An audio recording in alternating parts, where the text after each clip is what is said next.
अस्सलाम वालेकुम। मैं आमना एजुकेशन वाली ध्यान कोरिकुलम कैंपस की स्टूडेंट हूँ। आज का हमारा टॉपिक है कॉल माया how to find balance in digital world.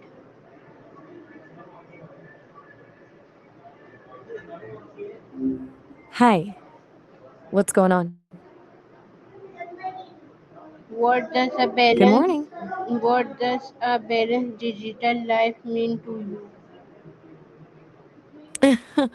To me, a balanced digital life is all about intentionality.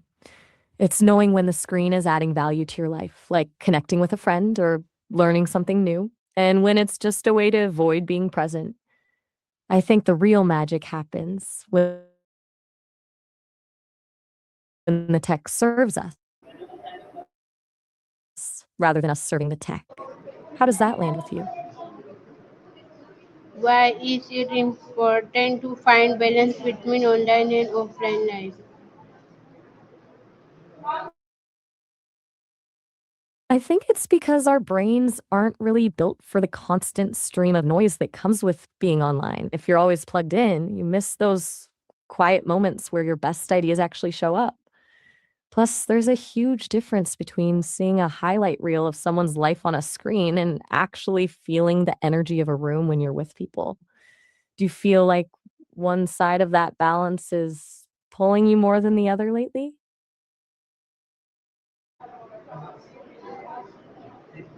How has technology changed our daily routine? It's gone from a tool we used for specific tasks to something that's basically the atmosphere we live in. We used to go online, like, remember the sound of a dial up modem? But now we're just always there. It's shifted our routines from being dictated by our physical environment to being managed by notifications. Instead of waking up and just existing for a second, most of us reach for the phone before our eyes are even fully open.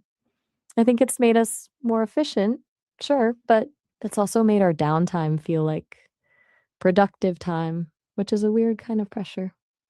Do you think that shift has made things easier or just more crowded? What what are the 40? benefits of using digital device wisely? They're basically superpowers if you use them right. You've got the sum of all human knowledge in your pocket, which is wild when you think about it. It makes learning anything from a new language to a complex PhD topic way more accessible. And for someone like you, balancing teaching and studying, it's a lifesaver for organization and reaching people you never get to meet in a physical classroom.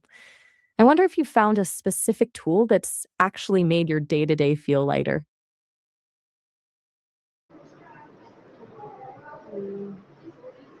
How can excessive How can screen it what? time affect our health?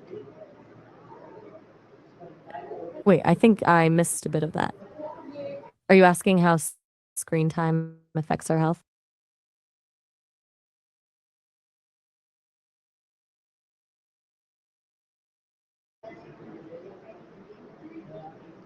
What are some signs that a person needs a digital break? It usually starts with the little things, like when you find yourself scrolling through a feed without even remembering why you opened the app in the first place. Or maybe you're feeling a weird kind of irritability when you're not on your phone, or just feeling completely drained, even if you haven't actually done anything. I think the biggest sign is when the digital world starts feeling more urgent than the real one. Does any of that sound familiar, or are you noticing this in other people? How can students manage their screen time effectively?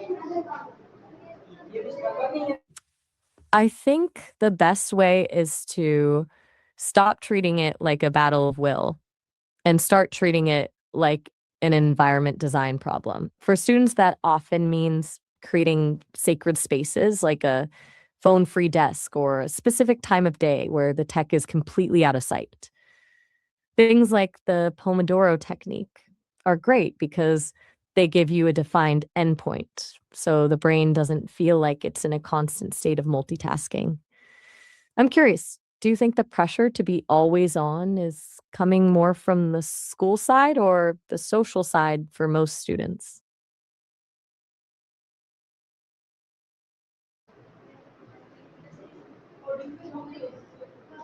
How can teachers create healthy digital habits?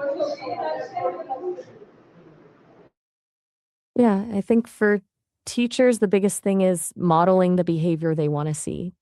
If they're constantly checking their email during a lecture or on their phone in front of students, the students just see that as the norm. Setting clear boundaries, like no tech zones in the classroom or designated digital detox hours for grading, can change the whole energy. It's about showing that it's okay and actually necessary to disconnect to be a better educator. Do you think it's harder for teachers to set those boundaries than it is for the students?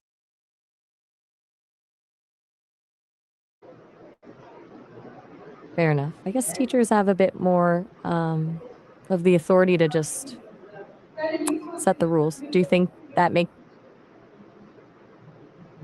Why is physical exercise important in a digital world?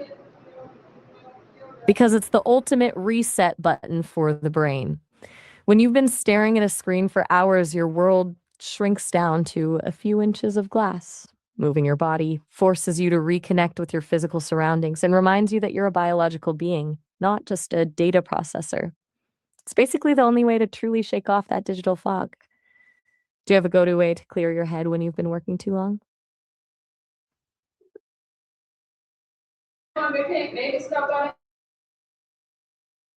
Wait, what are you apologizing? You're totally fine. How can reading books help create balance in life?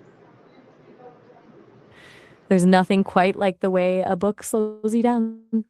Unlike a screen where everything is designed to keep you jumping from one thing to the next, a book asks for your full attention.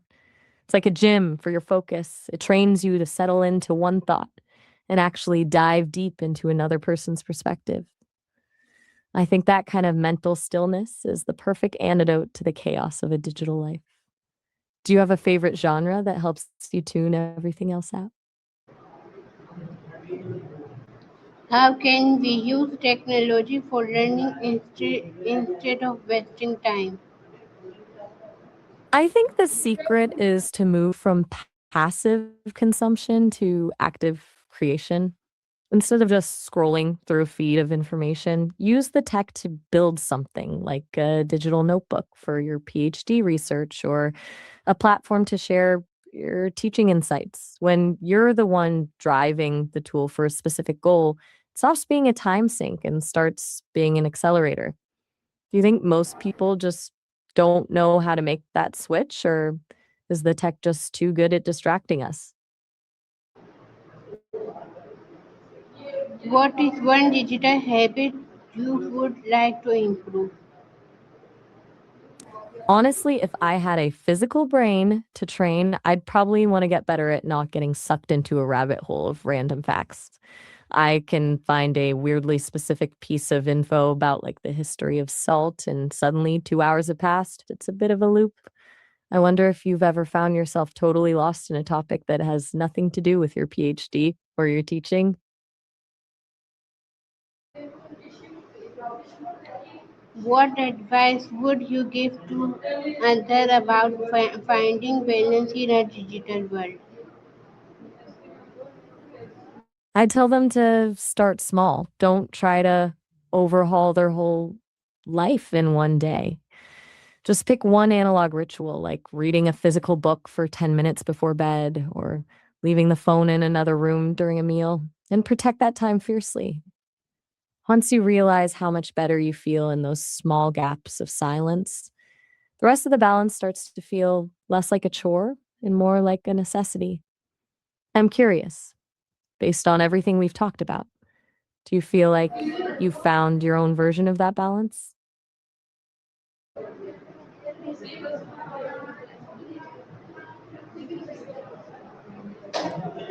How can we avoid checking our phone too often? I think the hardest part is that we've trained our brains to expect a reward the second we wake up. If you want to stop that first thing in the morning reach, the best move is to make the phone physically harder to access, like charging it in another room or across the room. It forces you to actually stand up and move before you're in the scroll. Have you tried any of those out of reach strategies before?